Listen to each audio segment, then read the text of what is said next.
আপনিও যদি মনে করেন যে ক্যান্সার শুধুমাত্র জেনেটিক্স কিংবা লাইফস্টাইলের উপর ডিপেন্ড করে, তাহলে ৯৯ ভাগ লোকের মতো আপনিও সেই একই ভুল করছেন। আসলে আপনার প্লেটে থাকা খাবার, আপনি যে খাবারগুলো রোজ খান বা বিগত ৫-১০ বছর ধরে খেয়ে আসছেন, সেইগুলোই কিন্তু ক্যান্সার প্রতিরোধে আপনার সবচেয়ে বড় ঢাল হতে পারে।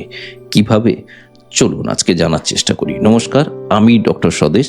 আমি বিগত ১৫ বছর ধরে পেশেন্টের চিকিৎসার সঙ্গে সঙ্গে তাদের মধ্যে বিভিন্ন অসুখ নিয়ে অ্যাওয়ারনেস মানে সচেতনতা বাড়াবার চেষ্টা করে যাচ্ছি। আর আজকের ভিডিওতে আমরা এমন ৫টা খাবার, এমন ৫টা সুপার ফুড নিয়ে আলোচনা করব, যেগুলো আমরা এতদিন ধরে নিজেদের জ্ঞাতসারে অথবা অজ্ঞাতসারে খেয়ে আসছি হয়তো, কিন্তু সেইগুলো যারা কিনা ক্যান্সারকে প্রিভেন্ট করতে সবচেয়ে কার্যকরী ভূমিকা নেয়। শুধু সেই খাবারগুলোর নাম জানবো না, ভিডিওটা পুরোটা দেখুন, কারণ আমরা স্টেপ বাই স্টেপ আলোচনা করব সেই খাবারগুলো ঠিক কিভাবে রান্না করতে হবে, আমরা রান্না করার বা প্রিপেয়ার করার সময় কি কি ভুল করি, আর সেই খাবারগুলো কোন কোন খাবারের সঙ্গে খেলে সবচেয়ে ভালো অ্যাবজর্পশন বা বায়ো অ্যাভেলেবিলিটি থাকবে, আর মানুষ সাধারণভাবে কি কি ভুল করে।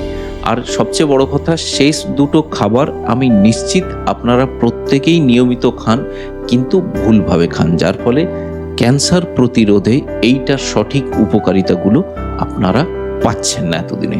তাই একটা মিনিটও মিস করা যাবে না, ধীরে ধীরে সময় নিয়ে বুঝে এই ভিডিওটা দেখতে থাকুন। চলুন প্রথমে জানা যাক যে প্রথম কি খাবার আছে যেটা কিনা ক্যান্সার প্রতিরোধে খুব ভালো ভূমিকা নেয়। সেটা হচ্ছে ব্ল্যাক বিন, মানে কালো সিমের বীজ বা কালচে কালারের যে বিনগুলো হয় সেইগুলো। এর মধ্যে যে অ্যাক্টিভ কম্পাউন্ড আছে সেটার নাম হচ্ছে রেজিস্ট্যান্ট স্টার্চ।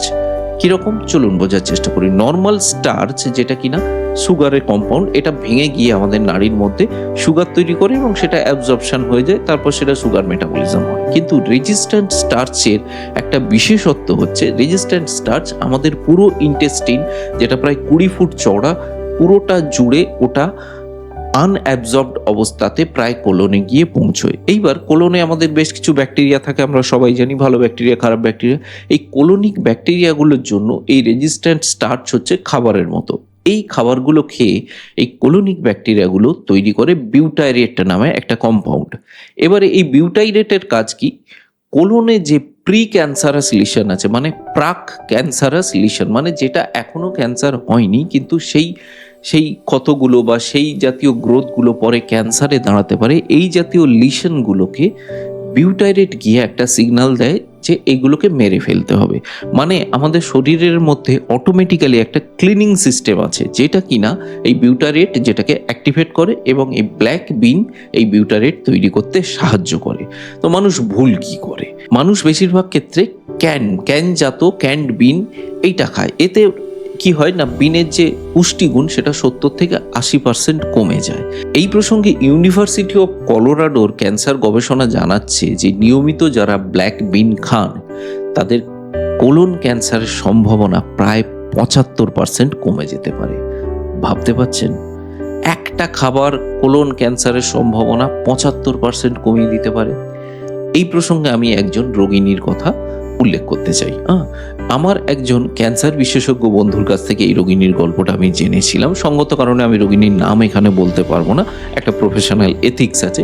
কিন্তু এই রোগিণী, যার বয়স কিনা ৬৫ বছর ছিল এবং এদের ফ্যামিলিতে কোলন ক্যান্সারের হিস্ট্রি আছে, মানে একাধিক জনের কোলন ক্যান্সার হয়েছে। তো কোলন ক্যান্সার না ফ্যামিলিয়াল হয়, জিনগত হয়, তো এই পেশেন্টেরও কোলন ক্যান্সার হওয়ার সম্ভাবনা ছিল। তো এরা যখন প্রথম কোলোনোস্কোপি করা হয় তাতে কিন্তু বেশ কিছু সন্দেহজনক প্রি ক্যান্সারাস লিশন দেখা গেছিল। গ্যাস্ট্রোএন্টারোলজিস্ট সেই রকমই ওনাকে বলেছিল।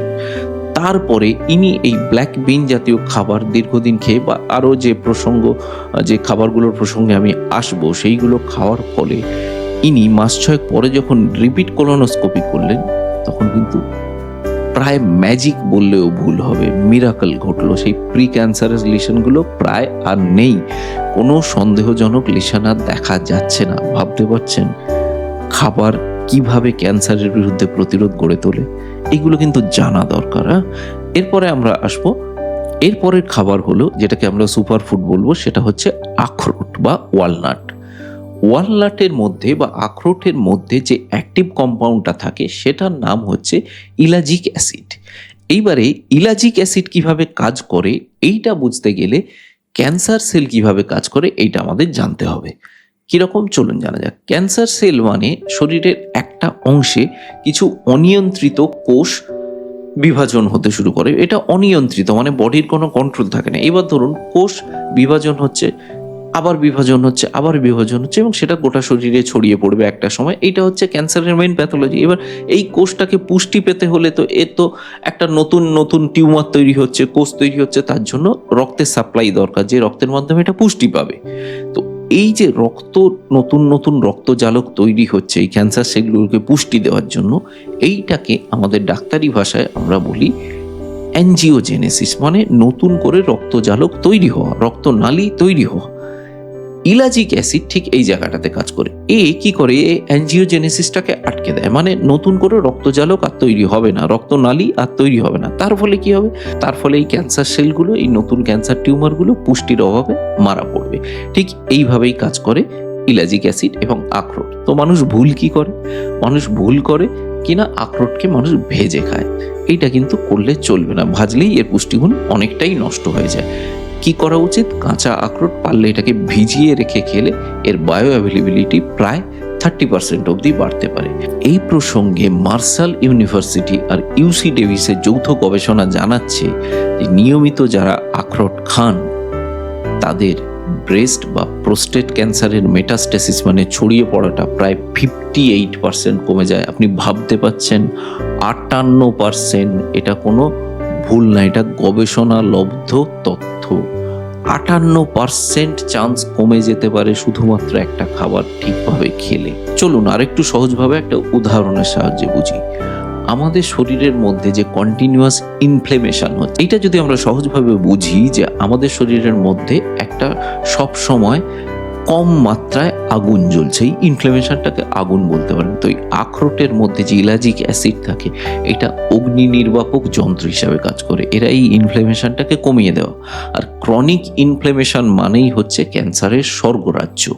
ক্রনিক ইনফ্লেমেশন যেখানেই হবে সেখানেই এক সময় না এক সময় ক্যান্সার হওয়ার সম্ভাবনা অনেক বেশি থাকবে।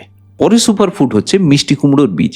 আসলে আমাদের শরীর এই 50-60-এর পর থেকে আমাদের যে ইমিউন সেন্স এইটা ধীরে ধীরে কমতে থাকে, মানে রোগ প্রতিরোধ ক্ষমতা কমতে থাকে। আর এই মিষ্টি কুমড়োর মধ্যে প্রচুর হাই মাত্রায়, উচ্চ মাত্রায় জিঙ্ক থাকে, যেটা কিনা আমাদের শরীরের যে টি সেল আছে, যারা অ্যাকচুয়ালি আমাদের শরীরের মধ্যে ইমিউনিটিতে সৈন্য হিসাবে কাজ করে, তাদেরকে সচল রাখে। তো এইভাবে যখনই আমাদের ইমিউনিটি ঠিকঠাক কাজ করবে, এই ইমিউনিটি কিন্তু অনেকাংশে ক্যান্সার প্রতিরোধ করতে সাহায্য করে। এই প্রসঙ্গে সুইডেনের উপসালা ইউনিভার্সিটির একটা গবেষণা জানাচ্ছে মিষ্টি কুমড়োর মধ্যে লিগনান নামক একটা পদার্থ থাকে, যারা কিনা হরমোন সেন্সিটিভ ক্যান্সার যেমন প্রোস্টেট ক্যান্সার এবং ব্রেস্ট ক্যান্সার, এদের প্রতিরোধে খুব বেশি হেল্প করে। আর মিষ্টি কুমড়ো কিভাবে খাওয়া উচিত, এটার সঙ্গে সবসময় ভিটামিন সি জাতীয় কিছু খাওয়া উচিত, যারা কিনা এই জিঙ্কের অ্যাবজর্পশন, জিঙ্কের শোষণ অনেকাংশে বাড়িয়ে দিতে পারে। তো শুরুতে যেমন বলেছিলাম, শেষ দুটো সুপারফুড আমরা সবাই খাই, তার মধ্যে একটা হলো ব্রোকলি। আমি নিশ্চিত আপনি কখনো না কখনো ব্রোকলি খেয়েছেন বা নিয়মিত খান। ব্রোকলি খুব হেলদি ফুড হিসাবে খুব বিখ্যাত, কিন্তু ভুলটা কোথায় জানেন, ব্রোকলি প্রিপেয়ার করে মানে রান্না করে। আমরা বেশিরভাগ ক্ষেত্রে ব্রোকলিকে স্টিমড করে খাই বা ভেজে খাই বা সেদ্ধ করে খাই। তো যখনই এটাকে ভাজা হচ্ছে কিংবা স্টিম করা হচ্ছে, ব্রোকলির যে অ্যাক্টিভ কম্পাউন্ড যেটা কিনা ক্যান্সার প্রতিরোধে সাহায্য করে, সেটার নাম হচ্ছে সালফেরোফেন, সেটা নষ্ট হয়ে যায়। সালফেরোফেন অ্যাকচুয়ালি তৈরি হয় ব্রোকলি থেকে, তৈরি হয় সালফেরোফেন। তার জন্য একটা এনজাইম দরকার হয় যেটার নাম মাইরোজিনেজ। এইবারে মাইরোজিনেজ এনজাইমটা অ্যাকচুয়ালি গরম করার সময় নষ্ট হয়ে যায়, তার ফলে সালফেরোফেন পাওয়া যায় না। তো সঠিক উপায় কি? সঠিক উপায়টা খুব সহজ, খুব কার্যকরী টিপস, এটা মনে রাখবেন। ব্রোকলি আপনি ফাইনলি চপ করে কেটে 45 মিনিট রেখে দেবেন। এই যে চপ করার ফলে ব্রোকলির মধ্যে যে স্টিমুলেশন গেল, সেটা কি করবে, ও প্রচুর পরিমাণে মাইরোজিনেজ এনজাইম সিক্রিট করবে, যারা কিনা এই ব্রোকলিতে সালফেরোফেনের মাত্রাটা বাড়িয়ে দেবে এবং অ্যান্টি ক্যান্সারের যে প্রপার্টি সেইটা তখনই ভালোভাবে পাওয়া যাবে। এই প্রসঙ্গে জন হপকিন্স ইউনিভার্সিটি দীর্ঘদিন এই সালফেরোফেন নিয়ে গবেষণা করেছে এবং তারা রায় দিয়েছে যে ব্রোকলির মধ্যে থাকা সালফেরোফেন প্রোস্টেট এবং ব্রেস্ট ক্যান্সারের জন্য খুবই উপকারী একটা কম্পাউন্ড। আর একটা বাঙালিদের জন্য সাধারণ টিপস, ব্রকলি শুধু খাবেন না, ব্রকলির সঙ্গে আপনি মাস্টার্ড সিডস মানে সর্ষে দিয়ে রান্না করে যদি খান তাহলে ব্রকলির গুণাগুণ প্রায় 300% পর্যন্ত বেড়ে যেতে পারে। এমনকি এই যে হিট দেওয়ার ফলে ব্রকলিতে যে ক্ষতি হয়, আপনি যদি সর্ষে দিয়ে রান্না করেন তাহলে কিন্তু ব্রকলির উপকারটা আপনি পুরো মাত্রায় পাবেন। এবার আসি শেষ খাবারটা, শেষ সুপারফুড, যেটা আমরা বিশেষ করে বাঙালিরা রোজ খাই, কি না, টমেটো। আরও বিশেষ করে বলতে গেলে পাকা বা লাল টমেটো। লাল টমেটো আমরা রোজই খাই, কিন্তু আমরা ভুলভাবে খাই।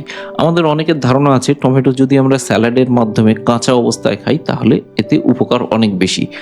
ধারণাটা আমি ভুল বলবো না, তবে এই ধারণাটা আংশিক সত্যি, কারণ কাঁচা অবস্থায় খেলে ওটার অন্য গুণাগুণগুলো পাওয়া যায়, টমেটোর মধ্যে থাকা ভিটামিনস, অ্যান্টিঅক্সিডেন্ট, এই প্রপার্টিগুলো পাওয়া যায়। কিন্তু যদি একটু স্লো কুক করে 0.5 ঘন্টা রান্না করার পরে টমেটোটাকে খাওয়া যায় তাহলে টমেটোর মধ্যে একটা অ্যাক্টিভ কম্পাউন্ড থাকে যেটা বায়ো অ্যাভেলেবিলিটি বাড়ে, সেটার নাম হচ্ছে লাইকোপিন।